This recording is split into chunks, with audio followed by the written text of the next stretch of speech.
thank you for joining us. This is Platform. I'm Ruth Aguele.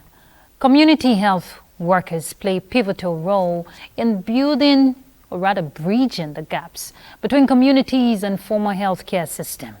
They act as trusted liaisons, providing a range of services from health education and disease prevention to basic treatment and social support.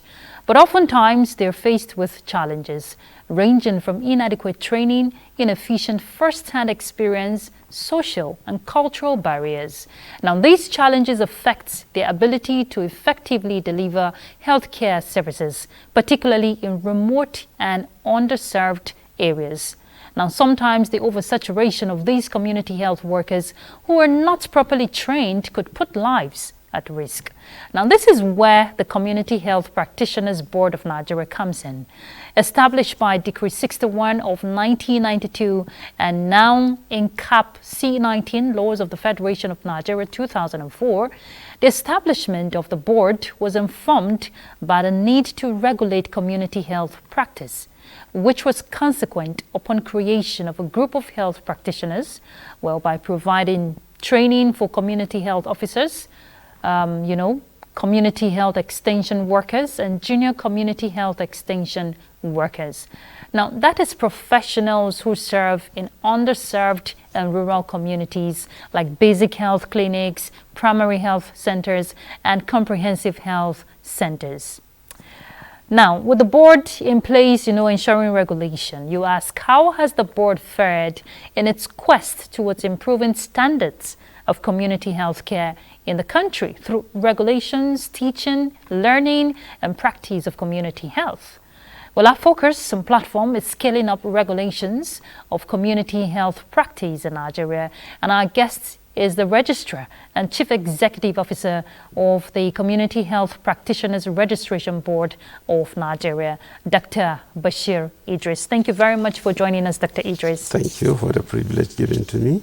Thank you. You're welcome, sir. Yes. So, as a practice here, we have to let you in to know who our guest is more appropriately. We'll take you through his profile.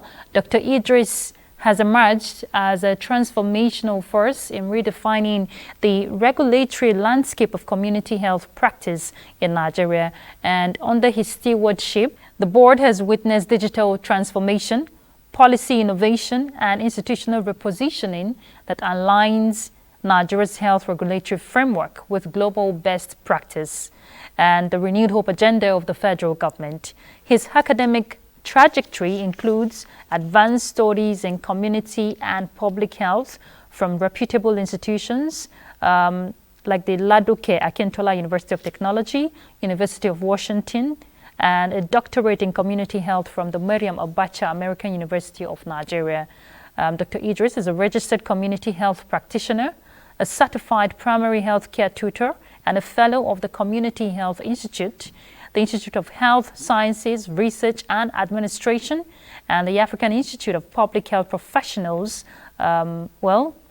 He's also represented Nigeria at high-level health and regulatory conferences.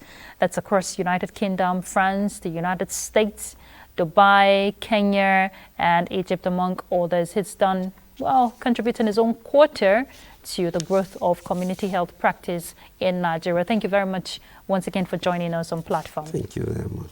All right, and our panelist on Platform is one of our health correspondent, Salwal Khalil Ibrahim. Salwal, it's your first time on Platform, and I'm excited to have you here. Yes, it's a pleasure, Ruth. Thank you for having me. You're welcome. So, Dr. Idris, when we look at the narrative of community health practice in Nigeria, these community health practitioners at the grassroots now, those who serve in underserved, rural areas, oftentimes are overlooked. People don't actually give them their due recognition due to certain reasons, so to say. But let's paint a narrative for Nigeria. How are we faring in that aspect? Do we have enough community health workers? Thank you very much. Actually, I want to appreciate you for giving me the opportunity to be here to discuss issues related to community health workers in Nigeria. I'm happy you have made mention a little background where what was the act that established the board. I cannot go back there. But actually, when you look at healthcare delivery in Nigeria, as far back some 30, I can say 2 decades, there was no balance between the human resource in health. Mostly at that time, after the Al-Mu'ata Declaration in 1978, that primary healthcare is a cornerstone of health across the world. Nigeria is part of the 78 countries that attend the Al-Mu'ata. So after they came back, they launched PSC program in 1988 in Nigeria.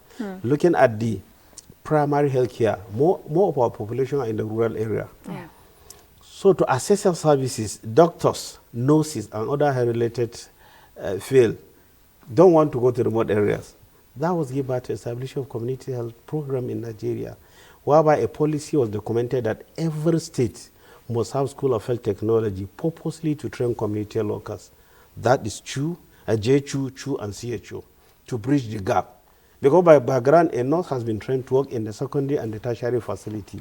You cannot post her to the rural area. Even if she go there, it's for some time. Equally, medical doctor. We don't have enough of nurses, talk less of enough doctors to be in the rural area. That was given by the establishment of community health workers to address the human resource gap in all our primary healthcare centers, our comprehensive health center, and the health clinics in our society. And after that establishment of School of Health Technology, the government feel that there is a policy in Nigeria, only medical doctor has been approved to prescribe drug to the patients.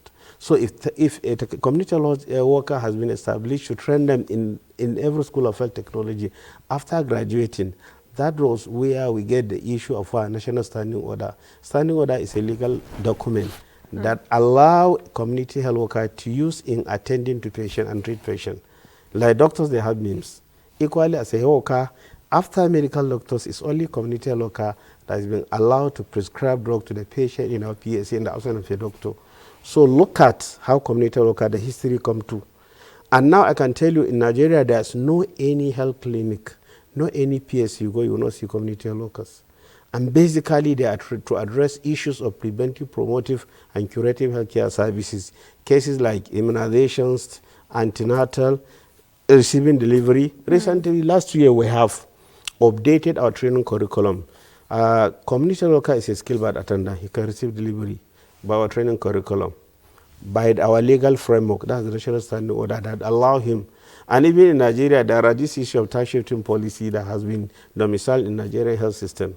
In the absence of A, B can do other services, so to address the gap. So mainly, these are who are community workers that work in all those here areas. And their name are what? Community health workers. The reason why, they came from the community. Yes. They work for community, and they live in the community, and they are community health workers. Okay. Formerly, like me, I started as a CHU. When I was picked to go to the school, it's from my community. They'll go to different community, as they bring one person, another person, go and attend that training in the School of Health Technology. After you come back, go to your community and deliver the services. That is why then at that time, there is a lot of what? Improvement, because I came from my community. I know my community. Yes. I know the culture and the belief of the community. And the community know I am their son and son of the soil. So actually, there's nothing the community will hide from me. So they will be very free for me, and I know the culture, the belief of my community. I know how to address certain issues. So that is why the name has been given community health worker. And when you are working as a community worker, you have to live in that community. Not going to work 6 hours and go to the urban area and come back, but you have to stay. That is the 3C I made mention. They are from the community, they live in the community, and they work for community. So that's our name, community health workers. Okay. So, sir, now, like you mentioned, community health workers, now, they are supposed to serve people in the rural area. And these days, we see a lot of population there. Are they serving the purpose of which they are meant for? Are they meeting the requisite need of the people? See, actually, they are trying. Actually, I can tell you the number of health workers now in Nigeria, the number we needed, still have a little bit shortfall. But I know we don't have Java syndrome in community health. Yeah. Most of our members stay in Nigeria and work in Nigeria, actually. Yeah. But the problem, our government making provision right from the local government, the states, for their employment. This is another challenge. Yes. We graduated. Now we have over 200 schools of health technology across Nigeria. Yeah, in admission, every school, we give them 75 quota. Even the policy of Federal Ministry of Health, looking at the renewal of Mr. President, we should increase the production of human resource so that we can address the gap. Every primary healthcare you go, every ward in Nigeria has a referral primary healthcare, and there are other health clinics attached to that area. So when you look at what we are delivering, actually we are doing our best to address the health challenges in Nigeria, but yet there are challenges of infrastructures and provision for their employment. You can see a community worker working in a primary health center for the last 10 years. He's on voluntary. Voluntary, yes. I can tell you. And when you look at what they are delivering, go and look at... Because they do more of the work. Yes. They do more of the work, actually. Because I told you everywhere they are there. And I have to tell you, part of the record is there. Federal Ministry of Health conducted research in 2021 to 2023. And when you look at the data is there, 65% of delivery collected in that facility. Kano and Kaduna, the South was conducted in the two states. 65% improvement of what? Clinical-based delivery. And all those delivery were received by community workers. And they even strengthening referral system. Immunization has improved by 37%. So look at what they are doing. But our major challenge are the state government and the local government making provisions for their employment. Actually, I can say no. They always go there as a volunteer, some of them. So, Dr. Idris, if the board, talking about the registration board, is aware of this challenge and the gap, because like you've admitted, they do more of the work. Yes. And it's not like you're not churning out these numbers after the training, after the school. Yes. So what are you doing in the aspect of taking the advocacy to the subnationals, to the local governments, starting from the local governments, to ensure that these persons who are even there and are serving as volunteers are, admitted into the system appropriately? Yes, I'm happy with this question. Actually, as a board, our major mandate is to train them. In regulating the training, there are a lot of things there. Develop their curriculum, monitor their training. After even they graduated, be in the public market, we need to monitor them and see what they are doing. But as a board, actually, we have limitations. Okay. But actually, the key... But you can make recommendations. The key areas, I'm happy now, we have a link with National Primary Care Development Agency in terms of recruiting community workers, because gap analysis was done in Nigeria. Let's take a case of Adamawa State, Bauchi.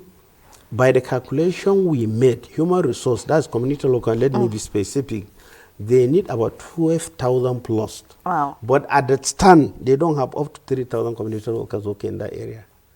So at our level as a board, we are doing a lot of advocacy. I know we have a good working relationship with National Primary Care Development Agency, and coming with the government of the day. The minister, Federal Ministry of Health, the coordinating minister and the minister of state, we have been discussing with them. I'm happy they are making an effort to address this issue. The government should provide a platform, because some are dying, natural cause. Some are retiring from the service. And if other young ones are not employed, how can they close the gap? But I know at our level, we have been meeting with some state governments, even the local government. When we go for supervision or one thing or the other, we usually go for advocacy to tell them we have more than enough on ground. So there is need for them to recruit them. I'm happy to mention that state like Kaduna State, they are now in the process of recruiting community workers. We are saying kudos to Kaduna State. Gombe State has done, Bauchi State has done, Ondo State also have done. So because of courtesy of our advocacy to them, because we have more than enough, we are training them. So the only thing is they're going to provide a platform or an opportunity to recruit them. So it will address a lot of infant and maternal rates in Nigeria. If really we have good number of community workers working in that facility, twofold, we can address it, because I say they live in that community. So they have to say at any time, because sickness has no time. Yeah. Yeah. So when they are there, they can be called. And other things they are doing, they are strengthening the referral system. Because sometimes a woman can come with complicated labor or pregnancy. If our people are there, they can render the services within their own limit they can do, and quickly they can refer to the health care services so that that woman can be addressed. But if they are not there, what will happen? At the end of the day, The woman may lose confidence. Probably we can lose that woman, or we can lose the child she can deliver at home. Yeah. But our people even go to real their houses, because there are, as I said, a JHU has 80% role in the community, 20% in the clinic. As a CHU, you have 40% in the community, 60% in the facility. As a CHO, you have 20% in the community and 80% in the facility. So there's a link between the community and the facility, because we need to do a lot of community mobilization. That's why there are specific course called community mobilization, because when you have a good linkage with the community, you can be able to hear whatever they have, what is their medical problem, how you can address them, how you can co-opt them and carry them along. They have anything, they can come to the facility. But sometimes delay a referral cause a lot of problem in our community. So when we have them, they know the importance of community mobilization, so they can address all those issues where within a short period of time they can address whatever they can do. A case that is complicated, quickly they can refer and do follow-up to make sure the right service has been delivered to the woman or to a child or anybody that is sick in the community. Okay, since there are the direct link between them and the people like you mentioned now, Nigerians might like to know, you see them all over the places, of course in our primary healthcare facilities. What service, and then yet they are not doctors, they are not medical doctors.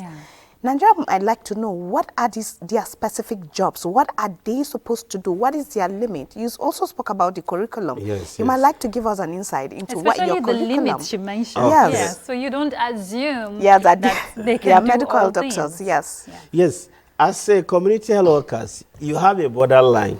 You have area to address based on your training curriculum. Based on what I call the National Standing Order, has basic requirement for attending to patients. We provide preventive care in the facility. What do I mean by preventive care? Health education is D, antenatal is D, immunization is D, environmental sanitation is D. It's preventive measure. Administration of what? We distribute net to our community is part of their activity. It's a preventive measure. There are curative services they render in the clinic, meaning when patient came with sickness, because all the National Standing Order has all the jurisdictions that we expected as a CHU, as a JHU, as a CHU. There are cases that can be managed by JHU. If you cannot manage him, he can refer to CHU. You know, this is your health language, Dr. Idris. The JHU, the CHU, can you break it down so viewers can understand? We know what that means. When we say JHU, Junior Community Health Extension Worker. When there are cases he can attend, when it is above his limit, he also have the National Standing Order to manage cases like diarrhea, vomiting, fever, etc. There are cases by his training he cannot be able to manage them. He can refer to CHU. CHU means Senior Community Health Extension Worker. He also has his National Standing Order that guide him on the treatment. There are conditions only the CHU can manage. A situation he cannot manage, he can also, internal referral system, he can also refer to CHO. CHO means Community Health Officer, is the overall DA, the in charge in the PSC setting. So there are conditions, if they above their limitation, they can refer to either secondary facility or tertiary facility. So I may mention in curative cases like BP, diarrhea and vomiting, malaria, receiving delivery, administering antenatal program in our health facility. They can manage all those conditions. These are conditions they need not to go to secondary facility. It can be managed within the primary care, and community worker can manage courtesy using his what? The National Standing Order, because it's a guide. It serves as a legal protection. All those conditions are D. You know, Dr. Idris, you also agree with me that despite these services being provided, they are supposed to be certified community health workers, whether a JHU or a, what is the other one? The CHO. CHO. There are still quacks in the system. There are still those who front as community health workers. In as much as we're complaining, okay, there's a gap, we need more hands. What are you doing to purge the system of those quackery? So actually, as a community health worker, courtesy in bracket JHU and CHO, you need to have our certified license to practice. And if you are working in the PSC, by the policy, you need to hang your license. This is an identification that will tell you, by the uniform you wear. But sometimes people are using our uniform. But the license serves as a what? An evidence. So every community worker working in the PSC, be it secondary or tertiary facility, you have to go with your license. This is where you can trust. Then secondly, as a board, part of our mandate, we follow them within the facility to make sure, are you certified through G2 or CHO? How do we prove you? How do you get an evidence through your license? And our license has QR codes. If somebody fake our license, we know how to detect it. We have the QR code at the back of the license. The moment we use our thing, we can be able to know, are you a qualified, certified CHU or J2 or CHO? Yes. If you are not, that thing will show to us. Secondly, on yearly basis, we do what we call Operation Show Me Your Valid Certificate and License to Practice across the nations. We say a task force. Every member of our practice are working either in public, private. You have to appear to that task force. Come your license, your certificate, we verify you. When we go to an organization, we ask them, what is the list of that people working in that organization? They are 10, we want to see 10, verify them. And at that process, we have a lot of quackery. I think I can tell you the last year we have more than 50 something fake certificates that we have tracked and we have confiscated. And there are some we write to the proper authority to take them to court of law. So there are penalties. Okay. Yes, that's what we do to flush out quackery in our professions. And sometimes tax were unexpected, they can visit facility, whether government or private. No, I wanted to ask if you have a task force. We have it. Okay. We constitute task force. They go to the state unannounced. They can go to the facility. Who are you? I am a J2. I'm a CHU. What's your license? If you don't have your license, you leave it at home. You have to go and show them to them. But if you found you without the license, we serve you. We call the security to arrest you. Then we have to talk to the chairman of that local government. We write to the state informing them ABC is not our practitioners. They need to be disengaged. This is another way we do to prevent quackery in our professions. Okay, so sir, I would like to ask, what even got us to the issue of quackery? Now, if you look at the School of Health Technology, we have them all over the country now. You know, how do you regulate that? You know, we have a lot of them, you see a lot of them operating, you know, training. What is their place? Okay. What is their mandate? What are they supposed to do? Actually, people are misinterpreting the School of Health Technology. Okay. When you see School of Health Technology in any community, it's not really only they are training community workers. Okay. We regulate practitioners. Okay. Sometimes I go to that school, they tell us they are not training community workers. I don't have the moral backing to close that school. As far as we are training, because when they say College of Health Science and Technology, School of Health Technology, you see pharmacy is DA, medical lab, health record, community health. All the regulatory bodies go to all those schools. The moment I enter, if they are not training my cadre, I don't have any role. But the moment I saw them training my cadre, I have to ask them for accreditation. Have they gotten accreditation from the board? Yes, let me see it. If no, we write to the proper authority. But are you concerned, really? Yeah, we are concerned. It's an issue. It's an issue, seriously, because I feel, going by the side, you see School of Health Technology. Yes. I think we have done a task. I came from Kaduna State.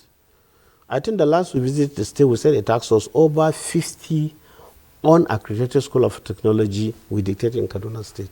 Wow. I'm happy you have written to the state government, and they have commenced taking action on those schools. So what they don't have accreditations, actually, because in establishing our program, they are processed.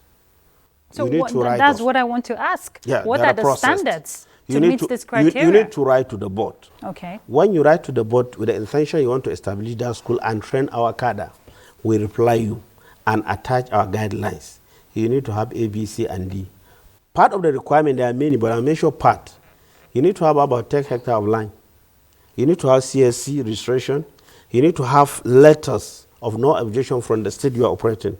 The state ministry of health of that state has to write no objection, they have agreed. Then you need to have hostels classroom, admin offices. You need to have human resources. Before you establish a school, by criteria, we need to have about 8 primary healthcare tutors, professional that will teach, plus other additional qualifications, masters and whatever. Basically, you need to have them. Then you have to have other professionals that will handle certain professional courses, specific courses. Like maybe we do computer in our curriculum.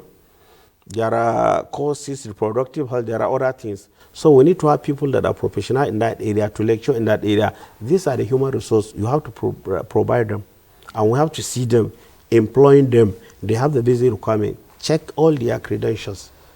Plus what I made mention before we send him for advisory visit. Then after advisory visit, we recommend to go and pay for accreditation. Then we send him for accreditation before we give you approval to commence.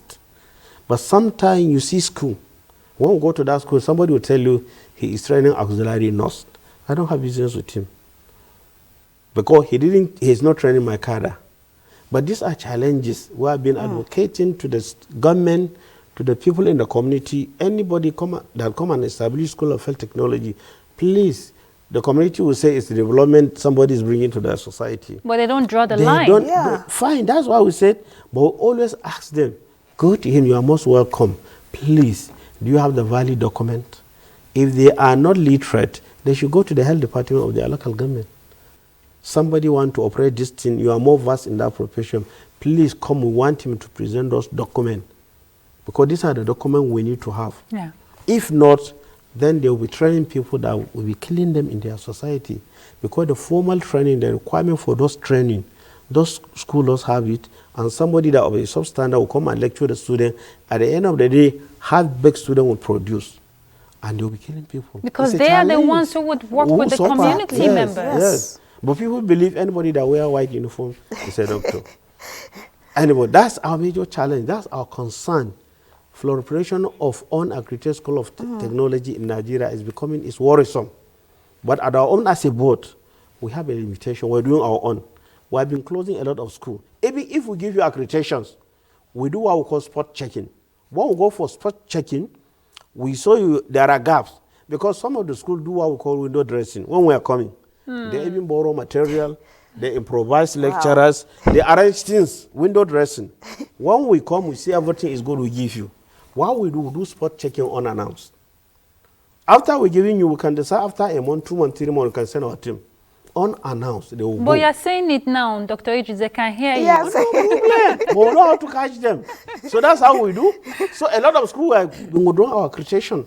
I can tell you in my list, I had about 20 schools that would do their accreditations. Some even after we finish, somebody just snapped the car that brought the computers, the demonstration room material. By the following day, he's moving them out.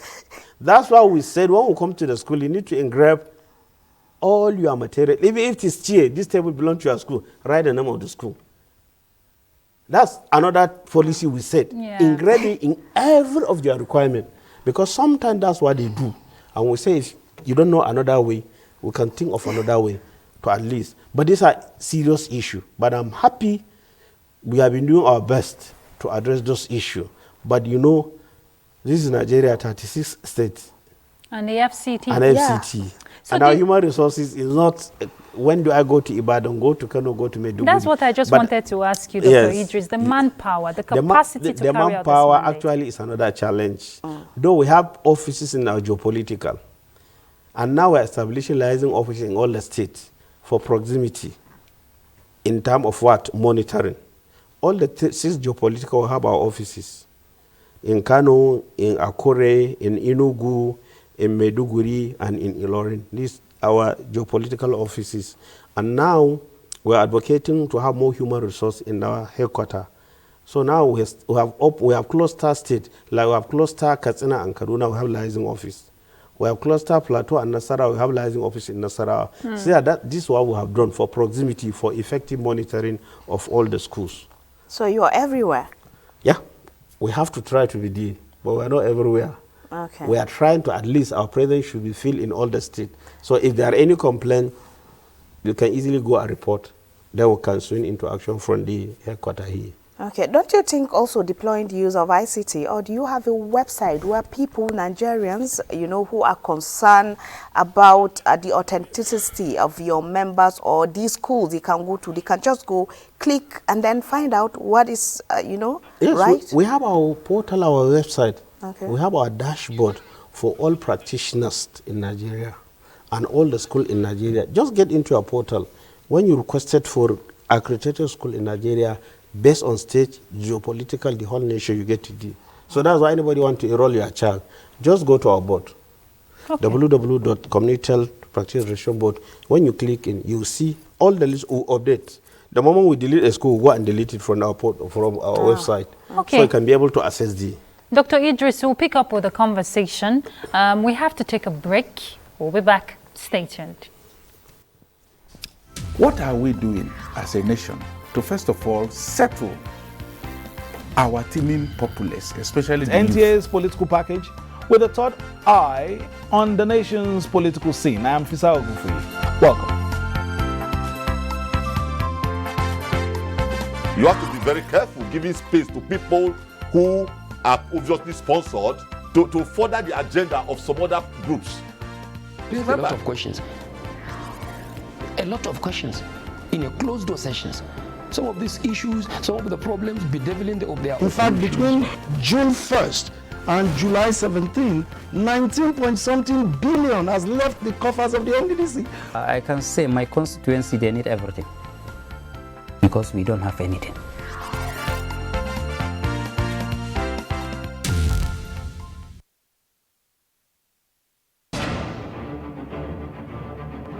A method for digital literacy is a bot that you can use, you can interact to learn more about digital literacy. Hello, it's our pleasure to have you join us on platform. I'm Ruth Aguwele.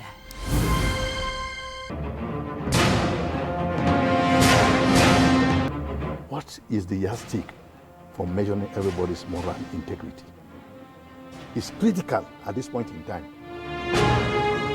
How daunting has that been for the Institute in getting them abreast with all the legislative procedures? The fact remains that one training workshop is not enough.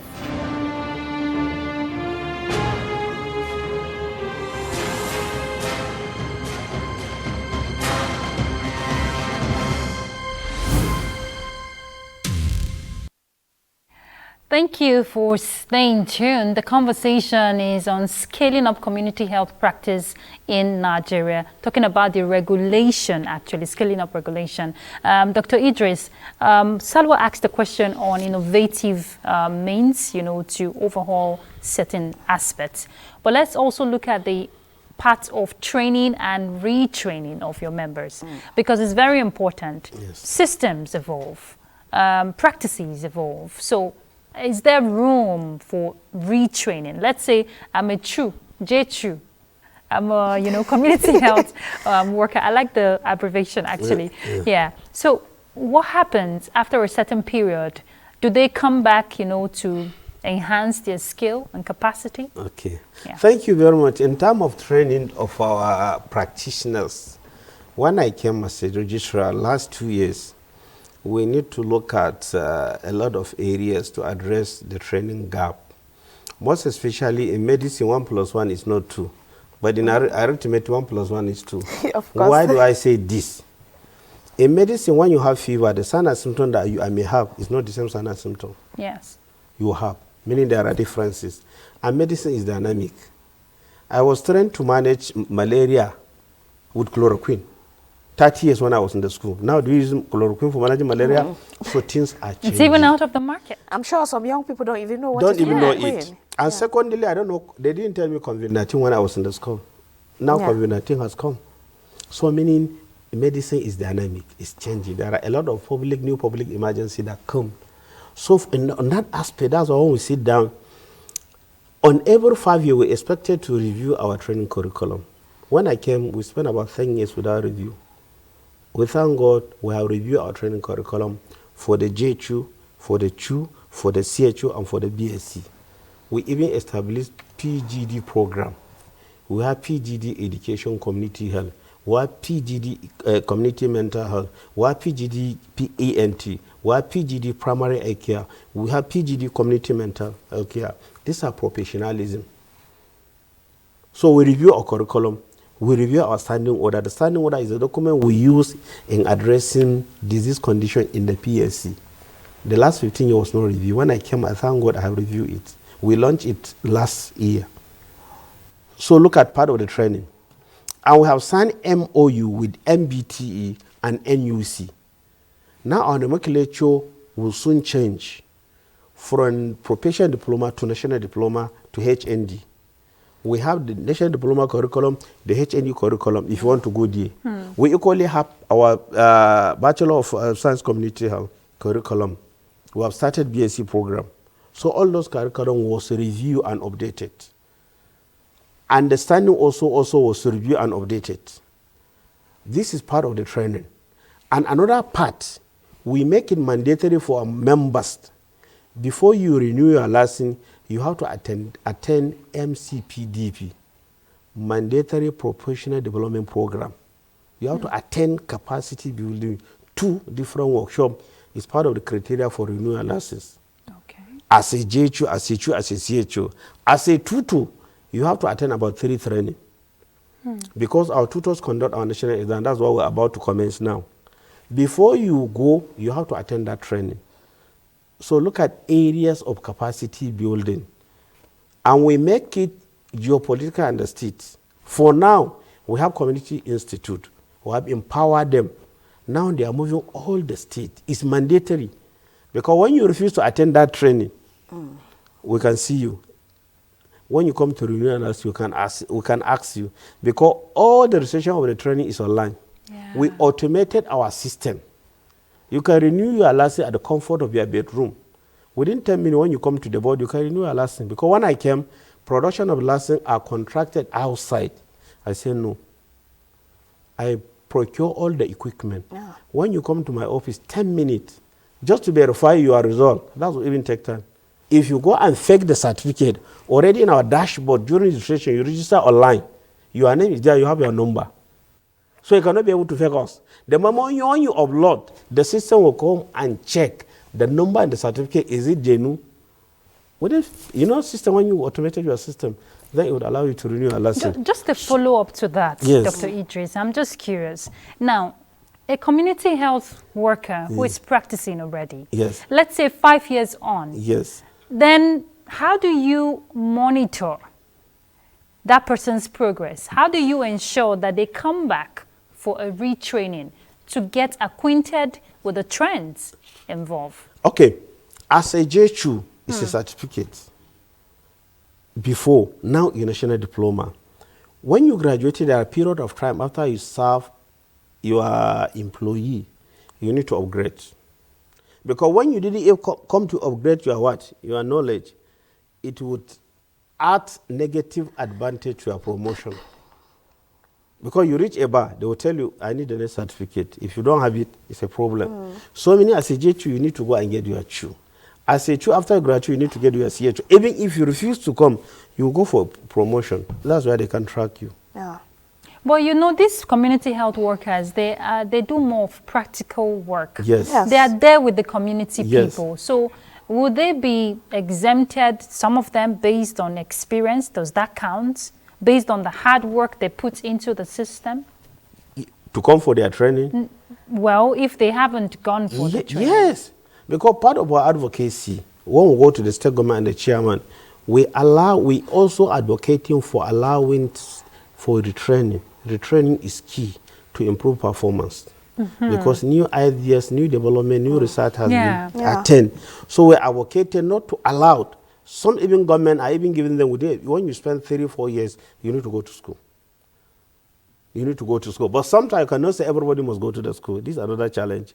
But there are things where when you go to, like I made mention about the promotion, will affect you. When you see we stagnated in one, you have to go. But when we are not getting there for retraining, that's why we established the NCPDP. It's another way we can retrain you. Okay. If you refuse to upgrade your certificate, then you have to attend yearly training, capacity building. Okay. We make it compulsory. You have to attend 2 before we renew your license. So this is another way. plus other training that we organize. The association conduct training, the board conduct training, the state chapter also conduct training. This is another way to keep them acquainted with the what? New ideas in medicine that come to our community. Because definitely, there, as I mentioned about COVID-19, COVID-19 is now even captured in our training curriculum. But 5 years back, nobody knew COVID-19. Okay. That's why you need to train our what? Our practitioners to be acquainted with the knowledge. Okay. Yes. Okay. So, sir, let's talk about a very important issue in the entire health value chain now, the issue of migration, the Japa syndrome, which is obviously affecting every sector. Yeah. You know, does that affect your sector? Do you train people who leave? Because of course you've mentioned you churn out year in, year out, you churn out, you train these young men and women. You know, what are you doing in retraining and training these people and make sure that they stay home to serve the people? Or is your also sector facing this, migration? Actually, I can tell you not much affecting our own sector. Japanese in community is not much. Mostly doctors and nurses. Yes. But I know there are some few numbers that go. Okay, so it's not an issue. It's an issue because the cost of money expanded to train somebody for 3 years, 4 years, 5 years. After the training, he leave for another country. It's a challenge to medical. Yes, that's a gap. It's a gap actually. And I'm telling you, I was opportune to be in Liberia for community health conference. People always said the the School of Health Technologies and university that trains our cadres in Nigeria, they have the basic requirement, and all our products are very intellectual and they are educated. That's why the foreign world nationalists need people from Nigeria. Because some outside country in their training, they do our course simulation. But in Nigeria, we don't do simulation. Practically, you have to address the issues. Yes. Well, I went to a lot of conferences. I went to Egypt. I saw, as a doctor now, in Nigeria, I don't do simulation. They will bring a dead body and teach you how you do operations. But when you go to other countries, just simulation. They bring what? Yeah. Something, simulation, assume this thing. They have a lot of robot and whatever thing to do. But as a Nigerian doctor here in North Oil Community Health, basically you attend the training, you have the knowledge. That's why people like Nigerians, medical personnel to go to, because they are very effective. Even when you live in Nigeria, you go there, when you see a Nigerian that is consulting you there. But actually in community, we don't have much Japa syndrome, but some are going. But as a regulatory body, we did a lot of advocacy to them. Your country first, your country first, your country first. How the beauty of another country, your home is best. Yes. Because there are things they do to medical personnel. They pay a lot of taxes. They pay a lot of things. Why don't you stay in your country and serve your country? Yeah. You have been born here, and your country that make you who you are. Then when you become where you need to support, like a father gave birth to you, and when you grow as a son, you say you don't know your father, you want to go to another area. Whoever you say that is your father is not your father, your real father is you. So advocating for practitioners, our country remain our country. If we leave the country, who will salvage the country? If you go, your father is here, your mother is here, your sister is here. You go and support somebody's fathers and sisters outside the country. Is that good for ourselves? So let's look at. I know there are one way or challenges. Greener pasture people are saying, but at least let's have the fashion for our country. Let's have our country at heart. Whether greener pasture it come, the blessing whatever you have, when you stay, you get it here in Nigeria. We have been advocating for them. Anytime we are inducting them, we advocate for, please, your country first. But we don't have much Japa syndrome in community health. Okay. Another issue of importance, again, recently we saw the Minister of Health has been meeting with, health workers union to avert, the strike action. We know it's a big issue now. What do you think about that step? So actually, for community workers, the last strike that was done by nurses in Nigeria, we are not nurses. We are not part of that strike. Yes. What I'm saying... But you are a stakeholder. Yes. What I'm saying, let the government give what belongs to Caesar to Caesar. That is what I'm going to say. Okay. Every union, every distinct have their own demand. So let the government just fulfill all the demand of other practitioners, other nurses, doctor, environmental. we're saying, but actually, sometimes we don't participate in that issue. But you know, sometimes associations and unions go on strike. But for us, we try to avoid that one. Okay. Because when we go on strike, actually the health industry will collapse in Nigeria. Yes. I can tell you. Yes. Because all PHC and health clinic are managed. And we have more population in the rural community.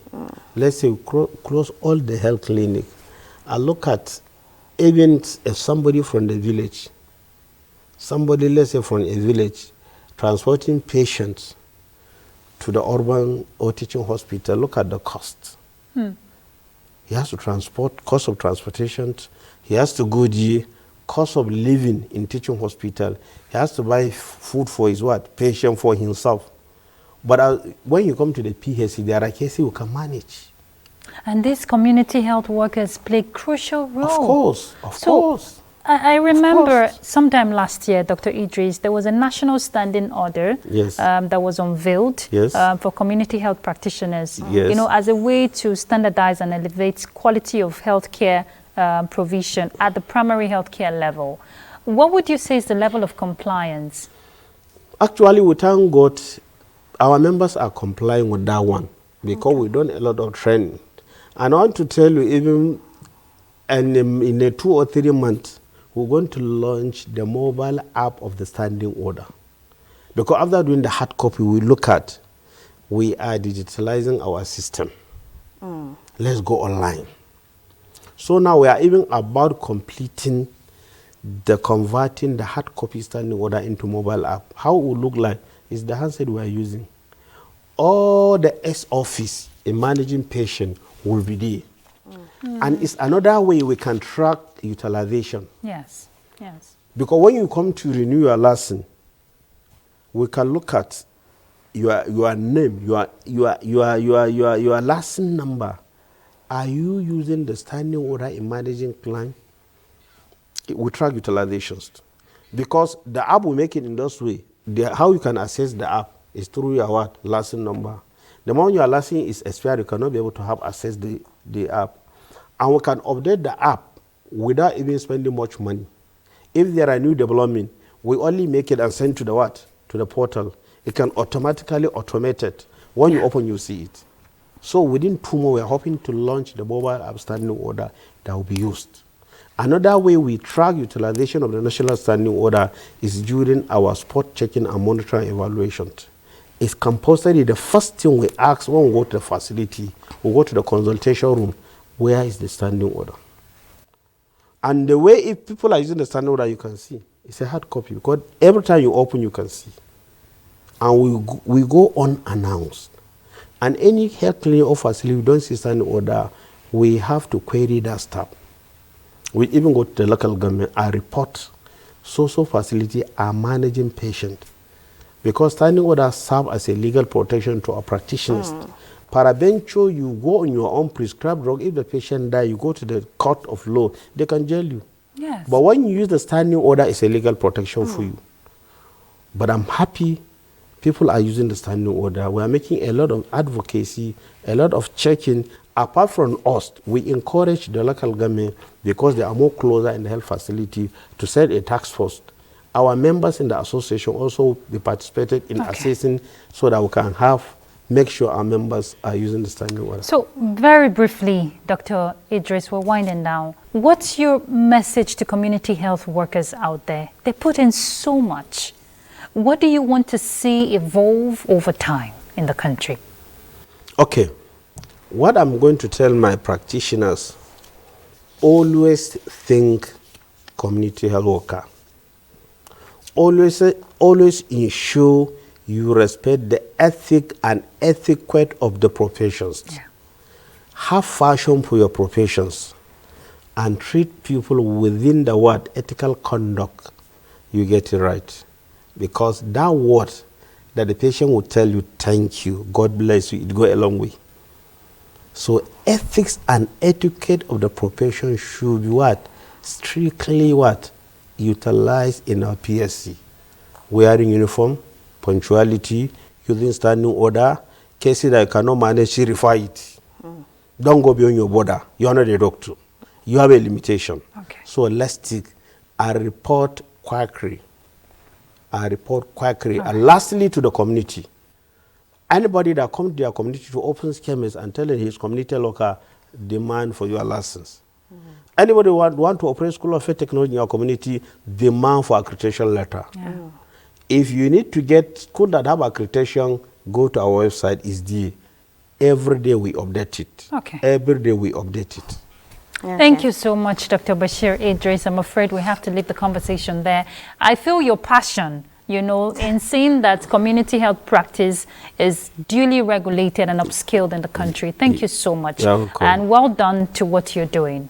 Thank you very much. All You're right. welcome. He's Thank you the for the privilege registrar and CEO of the Community Health Practitioners Registration Board of Nigeria.